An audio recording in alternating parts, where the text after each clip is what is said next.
the bear. That sounds pretty good. Yeah. I'm digging it. Let's see what we do. Woo! And welcome back to Boss and the Bear. I'm Jocelyn the Boss. And I am the bear. And for those of you who didn't watch yesterday, we're doing post-commentary. So this is Sonic Adventure, and I decided to show off a little bit of the Chow Garden. Oh, they're It's so cute. One of the issues that I had with this game is that it really tries to be all things to all people. And Yeah. this is kind of an extension of that, is that, like, in addition to this fast-paced action game where you're running through the loops and shit, there's also a pet training simulator, because Pokemon was really popular around this time. And then there's the little game that you can play on the memory card with the screen. I buy into these fucking, like, gross gimmicks so hard. Just, yes, give me tiny fluffs to play with. Aww. I remember my brother used to be, like, really into breeding the perfect chows. Oh yeah, me too. Yeah. Num num num, little baby. Yeah, I would, like, do the whole thing, load it into the VMU, Yep. and like grind forever until all the stats were maxed out. And then I also, like, bred it so it was immortal, which is a thing you can do. That's terrifying a little bit. Well, because they die eventually, right? That was, like, a thing. So theoretically, are your, like, abandoned chows still existing somewhere in cyberspace, absolutely. suffering and crying? Absolutely. You Lonesome. saw in the last episode, we chose a file on one of the memory cards. The other one has probably my chow save that still has all my old chows hanging around. And I think I even, like, at some point, off camera, I, like, go in and explore. Jocelyn, that's horrifying. You're horrifying. Your mom's like, honestly, all of my Neopets are, like, starving and suffering. If my account's even, I don't even know if I could get into that account anymore, because that was my old email address. It was very gothic, because I really wanted to be goth. Can I confess something to you? Yeah. I'm still way into the gothic aesthetic. Right, me too. Like, I don't just, look like it anymore, except for the fact that I exclusively wear black eyeliner and black mascara. But that's not, that in and of itself is not goth. I don't even, like, line the under of my eyelids anymore. So, like, how can I truly be goth if I only shade the top lids of my eyes? So here's the thing about being goth, or really any, like, fancy clothing subculture, is it's really goddamn expensive. And usually really inaccessible to bigger people. Because I want to dress a Lolita so bad. I think it's really cute. I love all the styles because it's all bears and hearts and cupcakes. So let's be very specific. Gothic Lolita. Gothic Lolita is its own subculture of basic Lolita. I'm more into, like, sweet Lolita or princess Lolita, stuff like that. But, like, talking about Lolita clothing style, not Lolita as in sexual. I don't understand how that. I don't know. I've never read the book, and I'm not really sure why it's so widely revered based on that subject matter.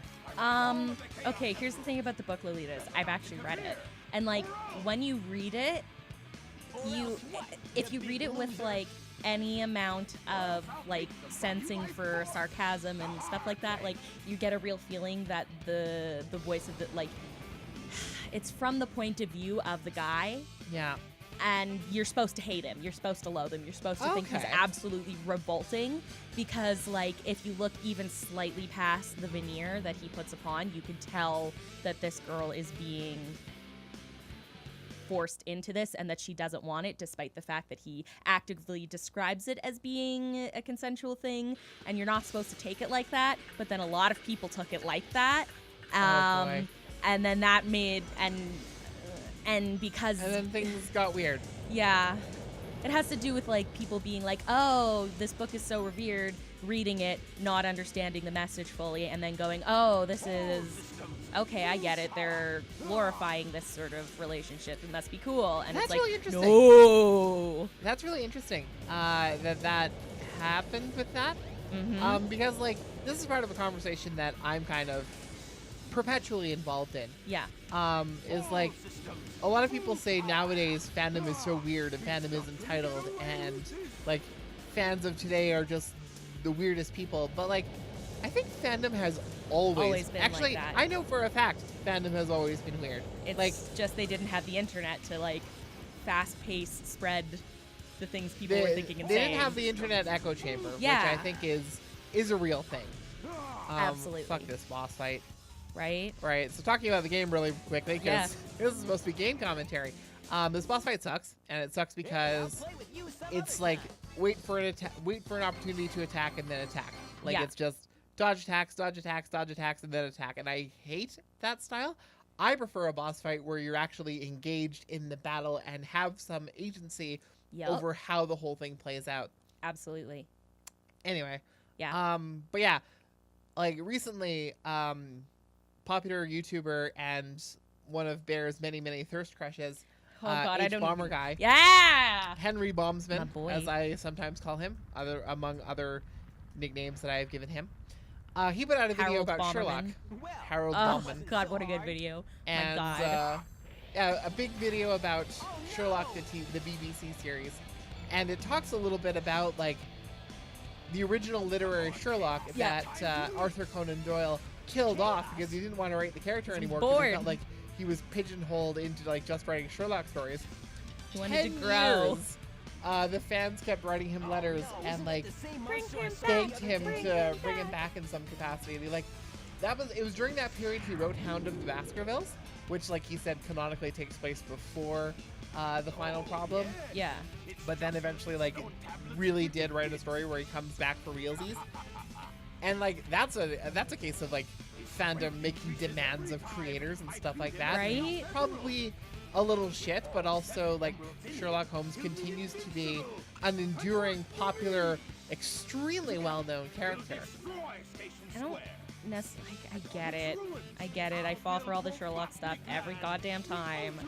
But like, he's not that. He's just kind of like a douchebag. A Are really you talking smart about douchebag. the book Sherlock or like actual Sherlock or Benedict Cumberbatch? Well, Sherlock? definitely Benedict. Like a lot of interpretations of Sherlock have kind of really gone to that smart douchebag place. Certainly the recent ones have. Yeah. Like House MD is a Sherlock Yup. interpretation. He's a big misanthropic dick.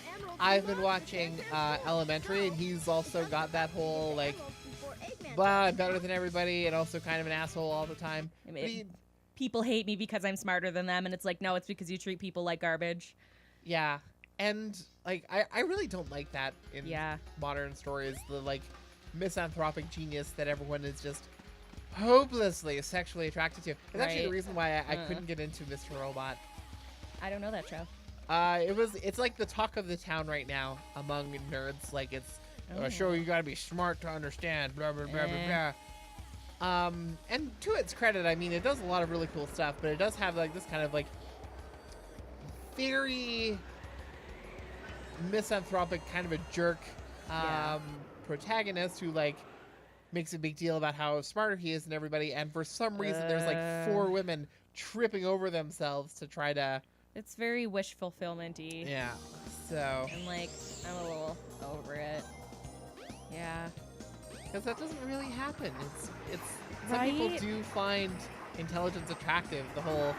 Or some people claim to find intelligence attractive. There's a whole conversation to be had about sapiosexuality. I don't think we have enough time to get into in this episode. There you go, Joss. Yeah, Whew. Johnson falls off things. Keep the Yeah. tally. Whee! Yay! I think at this point we were also still we thought Jamie was still going to be our editor. Probably. We made Aw, reference to that. Jamie.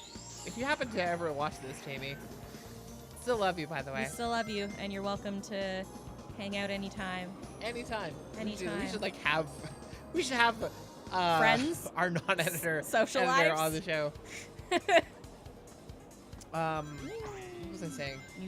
I don't know. Whatever. But yeah, so fandom has always been obnoxious. Yeah. And like even as far back as, Plato and Socrates. Mm-hmm. They were like Plato actually wrote an essay about whether or not Odysseus or Theseus topped or bottomed each other. Yep. So, yeah, now, in case you thought this was a recent phenomenon of like these 2 guys must be fucking. Right? Like, holy In shit. case you thought that was something that was relatively recent. No. It's No, literally no. older than most of the civilizations you're aware of. Right? Like, fucking Achilles and Patroclus. Right, yeah. That's what I was thinking. Why did I say Odysseus? He probably... Everybody was a little bit gay. Like, varying levels of a little bit to a whole like lot gay. ancient Greek was like super gay and super like into normalizing man-boy relationships too, which is a thing that a lot of people don't like to talk about. Yeah. But they thought that was like the purest love could only be had between two men. Yeah. And you keep women around because, well, I guess you have to further the species. But right. And then there's a story about like the women withholding sex too, and it's heavily implied that they were all lesbians. Yeah. And then of course the Isle of Lesbos comes from a Greek legend as well. So the word lesbian comes from fucking Greek culture. The Greeks were hella gay. Surprise! Everything's gay. Yep. And then like, oh, this is me struggling mightily against these controls that just want me to go back and forth and back and forth. You can't really help but to hit the walls, and thank God they put the walls there, because otherwise I'd be screwed. Yep. It also showcases an interesting thing that happens with this game's graphical engine. That like Sonic's quills become bent, and they kind of just like stay there until you reset the game. Really? Yeah. You can't really see it in this pose, but like the next time we see him head on, it's all gonna be skewed a little bit to the side. But I think this is about where we end this episode. So, until next time, I'm Jocelyn the Boss. And I am the bearer. Goodbye. Peace.